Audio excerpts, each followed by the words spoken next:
Bonjour et bienvenue sur Isobourse. Vendredi 26 juillet 2024, l'indice CAC 40 a terminé la semaine sur une baisse hebdomadaire de 0,22% à 7077 points, portant son repli à 0,34% depuis le début d'année 2024.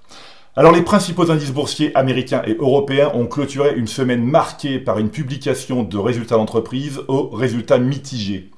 En zone euro, les places boursières de Bruxelles et de Francfort ont enregistré des hausses remarquables, tandis que celles de Milan et de Paris ont terminé en territoire négatif. Aux États-Unis, les valeurs technologiques représentées par le Nasdaq Composite et les grandes capitalisations regroupées dans le S&P 500 ont reculé.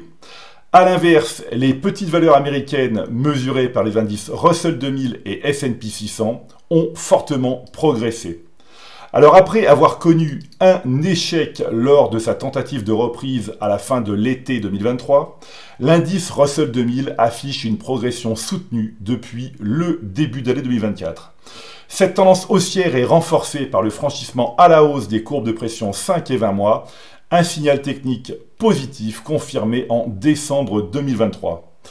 L'indice DAX allemand, reflet de la première économie de l'Union européenne, a progressé de près de 10% depuis le début d'année 2024. Il reste inscrit au sein d'une tendance haussière de moyen terme amorcée il y a plus de 6 mois, en novembre 2023, avec le franchissement à la hausse des courbes de pression 5 et 20 mois. La configuration technique du CAC 40 s'est dégradée de manière significative en juin 2024 avec un croisement baissier des courbes de pression 5 et 20 mois, confirmant un changement de tendance à moyen terme et invitant à une plus grande sélectivité dans les portefeuilles d'actions françaises. Malgré sa baisse hebdomadaire, l'indice Nasdaq Composite affiche toujours un gain de plus de 15% depuis le début d'année 2024. L'indice phare des valeurs technologiques poursuit sa tendance haussière de moyen terme, initiée par le franchissement haussier des cours de pression 5 et 20 mois en avril 2023.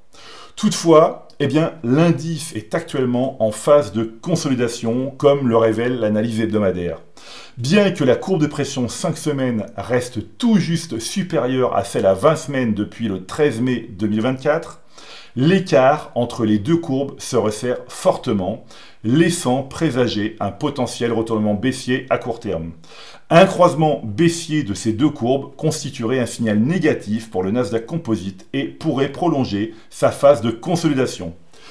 Notre étude approfondie des 200 titres les plus échangés en zone euro et aux États-Unis met en évidence une perspective haussière à moyen terme pour un peu plus de la moitié d'entre eux.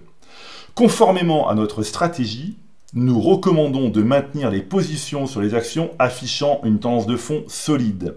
Pour les autres valeurs, à l'exception de celles assorties de la recommandation rester à l'écart qui, par définition, ne devraient pas figurer en portefeuille, nous procéderons à une analyse approfondie fin juillet 2024 afin d'évaluer les options d'arbitrage de cession totale ou partielle. Alors l'action Michelin s'est distinguée cette semaine avec une hausse hebdomadaire de plus de 5%. Le modèle est positif à moyen terme depuis février 2023. Sur le titre du leader mondial des pneumatiques, la valeur a gagné 33% depuis le signal. À l'inverse, l'action Kering a terminé parmi les plus fortes baisses avec une perte hebdomadaire de 10%. Sans surprise, le modèle est négatif à moyen terme depuis mai 2023. Sur le titre du groupe de luxe, l'action a perdu 42% depuis le signal.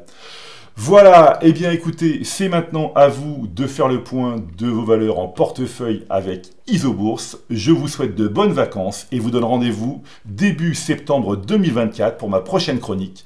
D'ici là, restez avec nous sur Isobourse.